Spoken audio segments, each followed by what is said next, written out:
Abi duvar yapılabilir.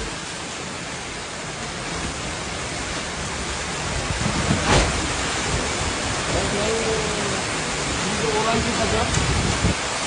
Bak evi basak basak. Afetinden koru ya Rabbi. Allah'ım afetinden koru ya Rabbi.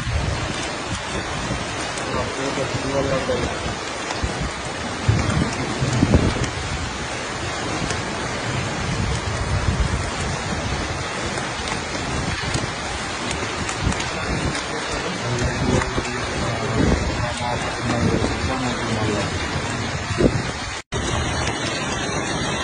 Kardeşim yan tarafın duvarı yıkıldı.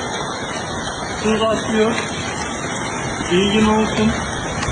Bizim duvarda geçebilir o tarafa. Yan tarafın duvarı göçtü. Böyle çekildi.